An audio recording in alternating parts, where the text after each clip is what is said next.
Hello my darlings, we are back in Copenhagen, my favorite city in the whole world, and it's a beautiful, beautiful sunny day outside. So hopefully I'm gonna have time to go out and catch some of that vitamin D and recharge out in the sun this afternoon. I don't know if you can hear it, but I'm a little bit under the weather. Maybe you can see that I look more pale than usual, so lots of tea, lots of herbs. I just happen to have a whole lot of herbs like mint that I dried over the autumn, so it would be ready for when I caught a little sniffle. But I definitely still wanted to come on and make a video for you guys because I have a pretty exciting one for you today. As you know, spring equinox is coming up, and I consider spring equinox to be the new year. It's the astrological new year. It makes so much more sense than the calendar new year. I've made plenty of videos about that, so you can go and check that out. Today I'm giving you lots of spring reset ideas of how you can work with the elements earth, wind, fire, and water. How you can work with all of the elements in your reset, to reset your spiritual habits, your mental habits, your physical habits. And I know spiritual rituals can be a big one to take on, right? So I wanted to keep it super simple, little things that we do in my family, that I do personally. Okay, so let's take earth as the first element. Of course, earth is all about crystals.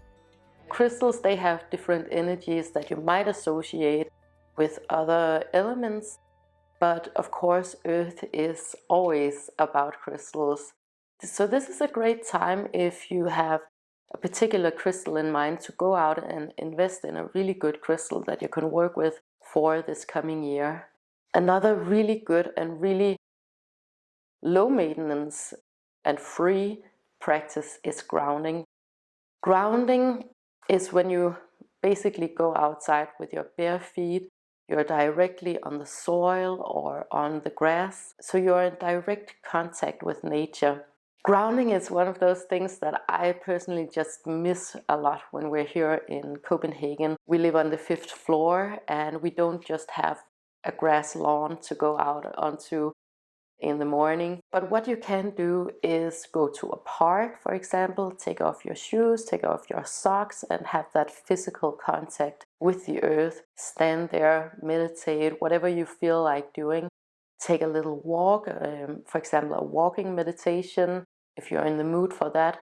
Or just lay flat on the ground. You can go to a community garden. We have a little lake close by here. I'm sure that wherever you are, you're able to find a really good spot and a quiet spot where you can get this direct contact with the earth.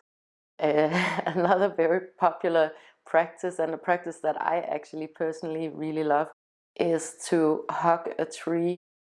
You actually get that same feeling from doing that, so that physical contact with something that's directly connected with the earth. A great thing to do this time of year is to plant seeds where you get your hands into the earth. It's a really good time because spring is right around the corner. If it's still too cold where you are, you can grow microgreens and see the first signs of life returning out of the soil. It's a really good practice too, and something that we do also because our son, his birthday is coming up on the spring equinox.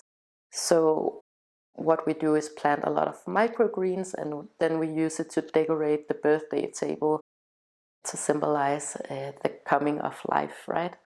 It's also an ideal time to gather with your friends and your family out in nature. Go for a walk, have a meal, get lots of warm clothes on so you're comfortable. But go out and get that grounding that you get from walking in the woods, for example. I saw a really sweet video, I can't remember who made the video, about a mother and her children who made little mandalas with offerings out in the woods. So they would take different things from the woods, so different nuts, little nuts, and little twigs and little leaves, and make a beautiful mandala and make it as an offering for the animals in the forest. I thought that was such a beautiful idea and a really wonderful thing to do with children too. So they found a little tree stump and then they placed it in a beautiful mandala.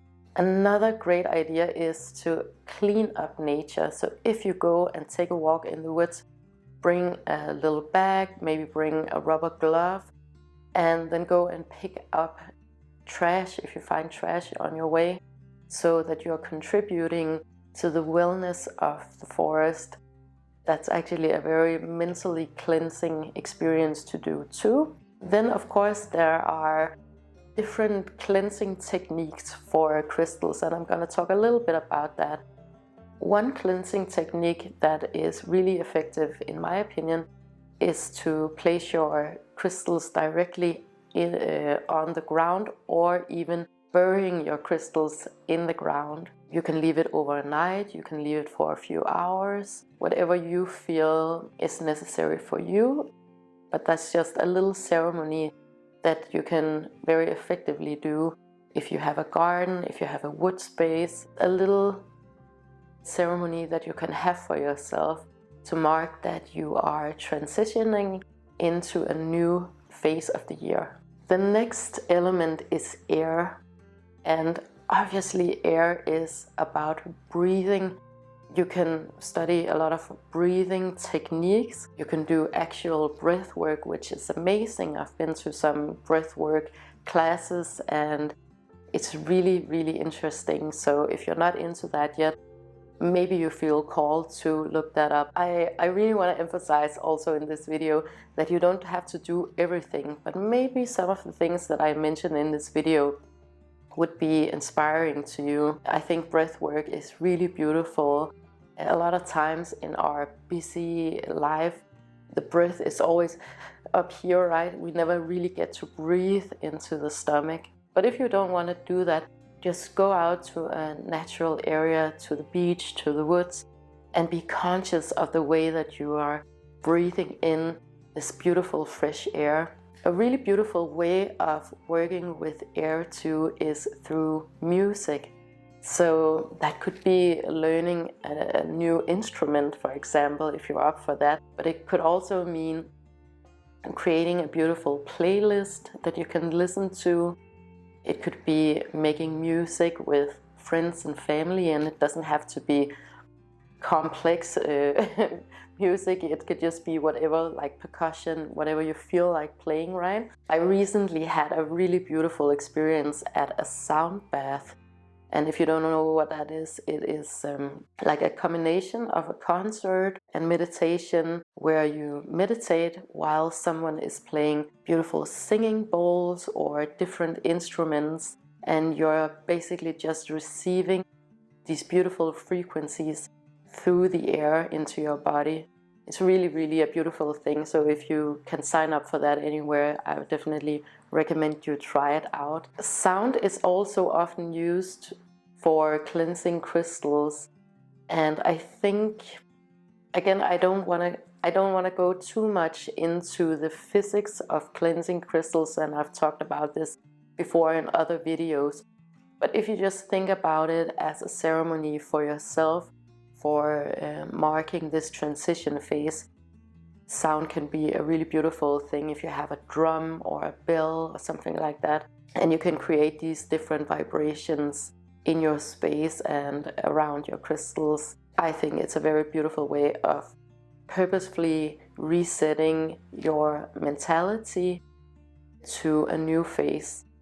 Smoke can be a really beautiful way of working with the energies too, and the element of air. What I do is that I burn sage to cleanse out my entire space. I actually do that at the solstices and the equinoxes, where I go around my entire house and let the smoke come into all of the corners of the house and then air out everything. You can also use Palo Santo, or you can make a bundle just with the herbs that you enjoy. I've seen videos of people And I've done a little bit of that myself, where you take the crystal and you actually let the smoke from, for example, the Palo Santo work its way around the crystal. So another thing that you can do is to make a fire, for example, on the beach, and you can take your crystals and run them through the smoke of the fire.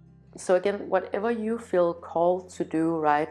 These are very simple little tips that I want to provide you with. So nothing too complicated, nothing too elaborate, just things that you can actually do in a day. A way that I really love working with air is to get new scents for the apartment and for myself. I use essential oils almost every day when I get in the shower, just a few drops in there. So I work a lot with scents because it activates my memories, it calms my nerves. I also really love having scented candles if I can get some that are not as toxic as the regular kind. So you can work with scent in a bunch of different ways. Me personally, my preferred way is essential oils. I found that it's the one that activates me the most, that activates my memories. Sometimes I even use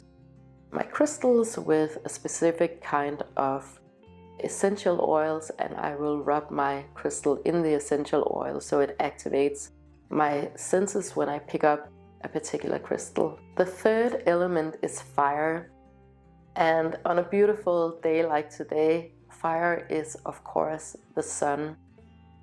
It is our main source of life. It's a life giver, and this is a beautiful time to celebrate the return of the sun. We have had such a dark winter here in Denmark, and everybody is just getting so energized at the moment here in Copenhagen. So get out and celebrate fire through the sun, receiving those vitamins, receiving that life. You can arrange to go with your friends or family and see a sunrise and sunset. We are actually lucky enough to be able to see the sunrise every morning here in the apartment.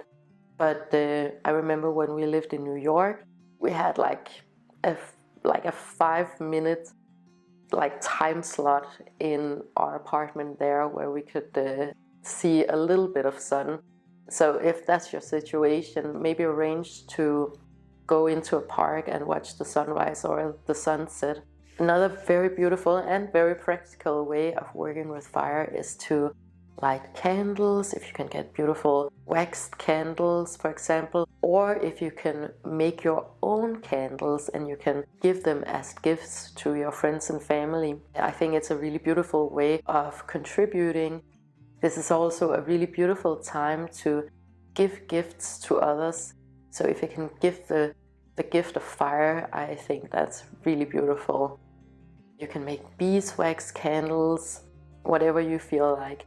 So again, a very small, very practical little ceremony. I don't want to give you all of these very complex ceremonies today. I just want to keep it really light. So if there's something that you pick up that you feel inspired to do, then it's available for you. We actually really love making bonfires at the beach, and a little ceremony that you can do, very simple, if you find a place where you're allowed to make a bonfire, is to make little notes where you write down what you want to let go of this coming year, and you write down what you want to manifest, or you write down maybe some wishes that you have for the people in your life or for everybody on earth. So you can take these little notes that you make and burn them in the fire, give them back to the earth, let it absorb into the atmosphere,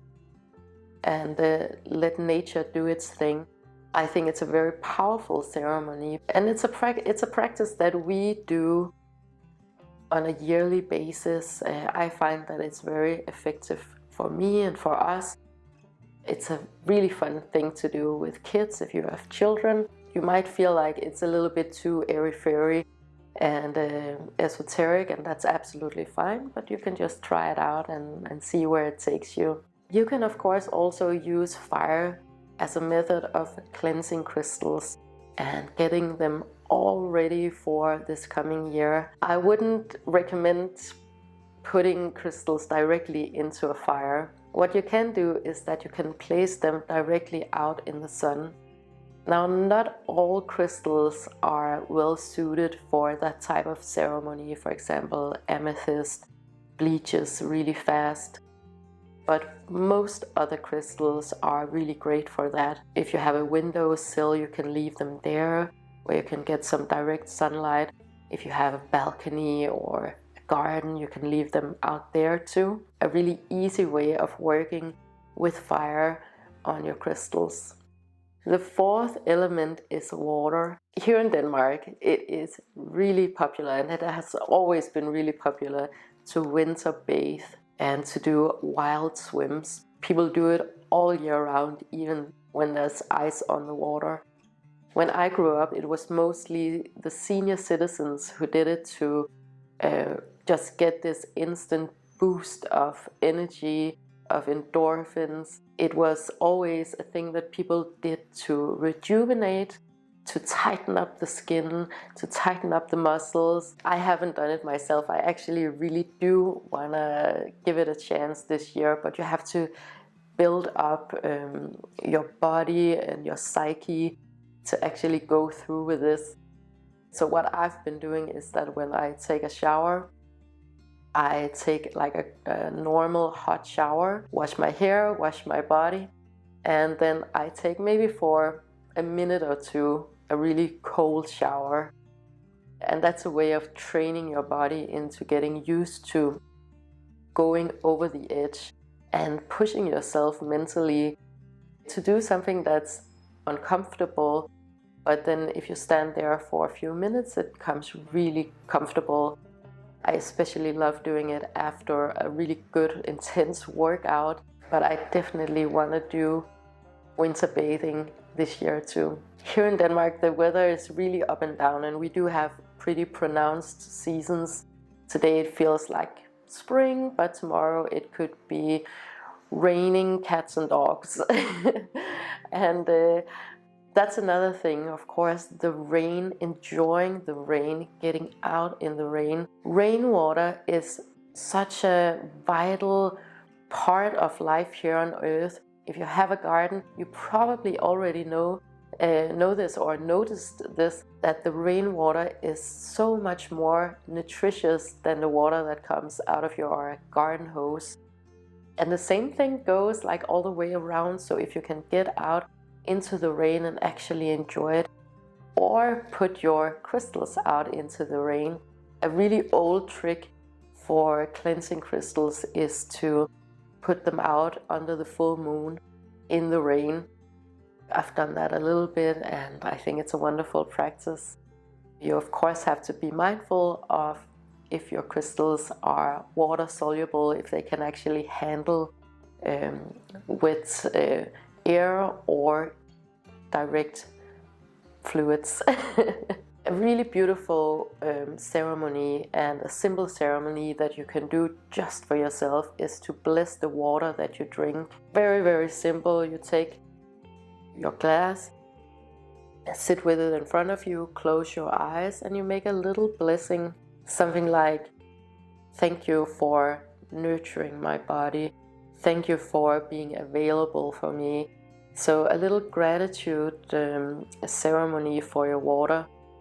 There's been a whole lot of studies about the way that water is different from so many other things here on planet Earth, and how easily affected it actually is. If you further wish to dive into this element of water, I highly recommend that you check out Dr. Emoto, and I'll try to leave a link for it in the description below. What he talked a lot about is how water is very easy to manipulate, in the way that if you bless it, if you thank it, it will nourish you even more. Whereas if you swear at it, it will go rotten. We of course have a lot of water in our bodies.